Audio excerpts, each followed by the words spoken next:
Hi everyone, it's me, Moonlight Guidance. I hope you are doing well. If you're not, I really hope I can help you. This is a reading for all star signs. If you are here, I feel like it's a sign that there are messages for you, and it's always a very safe space where you are always very welcome. So I just also wanted to mention as well that if you ever wanted to purchase any personal tarot readings with me or any intention items which have thousands of 5-star reviews, everything's at the bottom of my website, shopmoonlightguidance.com, and linked down below. And there's also personal services for healing, black magic removal, protection rituals for money, marriage, career, justice, beauty, health, protection, home, etc. If you're ever interested, it's always linked in the description box and on shopmoonlightguidance.com. Okay, so we're going to have a look and see what's coming through and what I can tell you. So let's do that. All right. Doing a tarot reading. Well, I was going to say doing a tarot reading today. That's literally what I do every day. So there is that. Okay, so I feel like you're a little bit conflicted right now. I don't want to say a little bit, actually. You're pretty conflicted right now from what I am seeing. And it's really to do with a person that seems to take action but also not take action. It's like they do something, right? They show you that they care. They show you that they're in the picture. They show that there's something going on. And then all of a sudden, right, they don't really do anything. And here you are wondering, like, what's going on? Do they like me? Do they care about me? Is there something here? Is there something not? Like, what they're going to do? What they're not going to do? Is there going to be any progress? And yeah, it's really confusing. 5 of Wands, because you feel like when they take action, like, things are good, but then they also go cold on you. They also go very distant, and they do this like hot and cold, push and pull thing. It frustrates you. It doesn't allow you to know exactly where you stand or what's going on, and you just feel lost, you feel drained, you feel unsure, you feel confused. And that's what I see with the Ace of Wands, is there's just this chaos. There's just this sense of not knowing what to do, how to do it. Should you stay? Should you go? It's a real sense here of just being conflicted. Now, I wouldn't be surprised as well if you have other areas of your life where you feel this, whether it's with your career as well, or whether it's with certain friendships. But definitely, right, love-wise, you're really confused. And you're just thinking to yourself, like, I don't know whether I should stay in this situation or whether I should go. So we'll have a look at that as well. I want to know what's going on the other person's sort of energy side. So let's have a look and see what we have.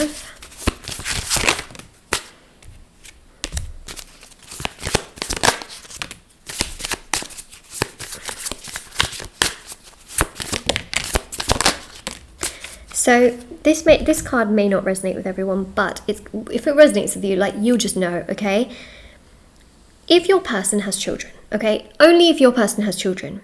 It says here, I'm only staying here for my kids, nothing else. I'm making my way out. So it's highly likely that if they are involved with someone else, or they've had children with someone else, they're only staying for the sake of their children. That will only resonate, you know, if they have children and that situation sort of happening. Now, we also have here as well, do you still think about me? Do you still want me? Do you still love me? I need to know if I should move on. I'm hurting. So the interesting thing here is that you're hurting, not knowing what the heck they're doing, but actually they are also hurting, not sure as to what you're feeling, because it's like a mind reading situation where you're trying to read their mind, they're trying to read your mind. They have got clearly a lot happening in their life from what I am seeing here, because it literally says, I have abandonment issues. I grew up in a single parent household. I had a rough childhood.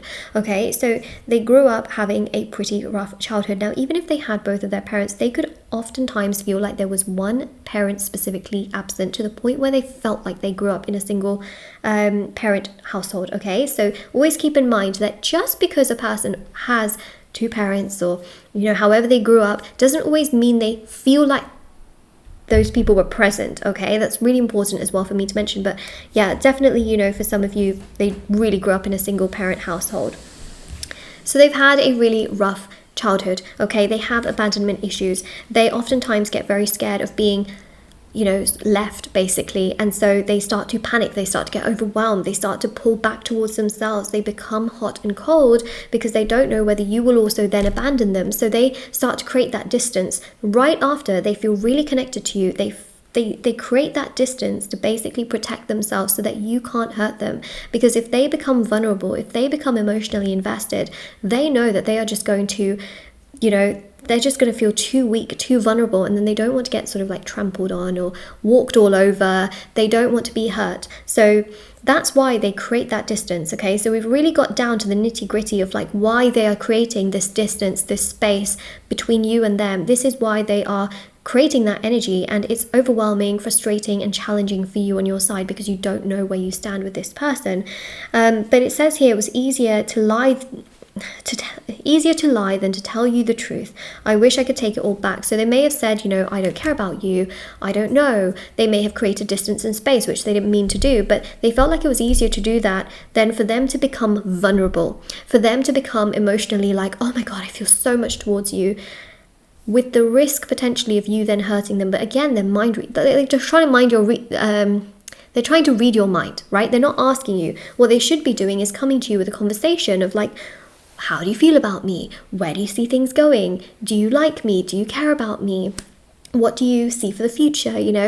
Instead of doing that, they get sort of scared and then they're not really coming forward. So that's what's kind of happening. And then you're confused because their actions are confusing and you're thinking, should I stay or should I go? Whoa. Okay, so there is that.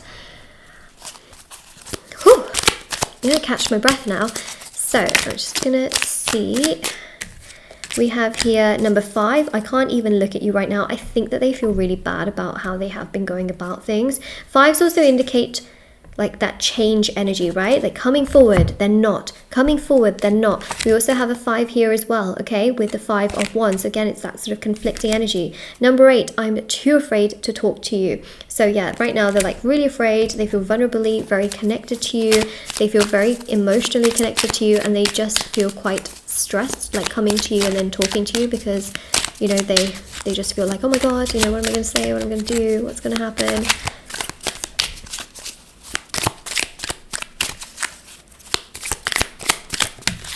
And then we have here another number 8. I imagine you naked. Now, isn't that just interesting? Like, it's just such a chalk and cheese kind of energy. Like, they are so physically attracted to you. They are physically very, very connected to you. And they really like that about you as well, from what I am picking up on. So we've got quite a few cards here as well. Okay, so we've got number 3, happiness is my priority. So right now they're trying to protect themselves. They're trying to get themselves together, right? They are making themselves a priority. We've also got here as well, you make me want to do bad things. So again, this is more on the physically intimate side of things, okay? Like bad things as in like more intimate experiences with you and this person. Not bad things as in them hurting you, you know what I mean? So we've also got here as well, I am addicted to you. So again, there's that sense of like, they feel connected to you, even if they're not doing much, even if there's space and distance, they feel so drawn to you, they feel so connected to you, they feel like both of you have something really like strong between each other. 21, you are very special. Got a lot of 15s, look at this. The 1s and the 5s, okay? And the other one here is I'm obsessed with your body, because again, like they're physically very attracted to you, in case we didn't already know that, just in case we didn't know that. You are very special. So again, they feel like you are really, really special, but they've got abandonment issues. And the thing is, right, no matter how incredible you are, if they've got something to heal, they need to heal that first, right? But it goes to show that actually this is not like your fault. How they are acting towards you is not your fault. It's their own abandonment issues which come from childhood, which they have to heal. Now, I do offer healing as well. Now, if you wanted to do it for your person in the sense that you wanted an energy healing for them, it's completely your choice.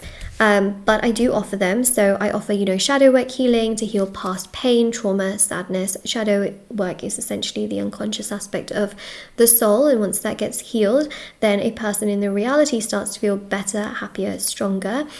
So there is shadow work healing. There's also healing for self-love, healing for codependency. So, there are lots of healing rituals in that sense. And also the full body chakra cleansing, which helps with areas of the body. But it also specifically helps with mood, vitality, energy, and feeling rejuvenated in that sense. So that is what we have there. So this, of course, is what we are seeing, okay? This is literally what we are seeing, but this is what's going on their side and the reason why they are acting this way, which obviously can feel confusing and frustrating, but it all comes from abandonment issues, because one second they come forward, the next second they kind of don't, and it's overwhelming, it's challenging, you don't know where you stand, okay? But you're oftentimes wondering whether you should stay or go. So what I'm going to do is I'm just going to get some answers, right? Whether you should stay or go. So staying is going to emotionally hurt you and overwhelm you and frustrate you and make you feel like you're chained to the situation, and there's just like, it's a sense of you just feeling like it's a stagnant situation. I'm literally waiting for this person to get better. It can emotionally hurt you and frustrate you and make you feel just like you're locked in a situation that just, time just goes by so quickly, and you're like literally waiting for someone to get their life together. Okay, the sun here shows make sure that you are practicing basically the middle ground. Doesn't mean completely shutting the door on this person, but put them on the back burner. Focus on your life, do things that you love in your life, look after yourself, put yourself first, become detached, which basically means pulling more energy towards yourself, accepting where you are in your life right now. And basically when you do that, you put less spiritual pressure on the other person, right? So they can't, if you're like needing and wanting a person, you're actually putting spiritual pressure on them, and they can feel it, right? Which means they can delay coming towards you because they can feel your energy. They don't have to work for your energy because you're already giving them so much of your energy for free. When you pull back your energy, they have less of your spiritual energy. You've starved them of your energy. That triggers them to feel like, what are you doing? What are you up to? I need to come forward towards you. I want your energy, you know? That makes them work towards you. So put yourself first, look after yourself. If you find it hard to detach, I do have a detachment ritual on my website. It helps to pull more energy towards yourself, focus on yourself, accept, you know, where you are in your life, a lot more gratitude and healing for your life to feel better in your day-to-day life, and things get better. So I would highly, highly recommend the detachment ritual. But yeah, this is what we have.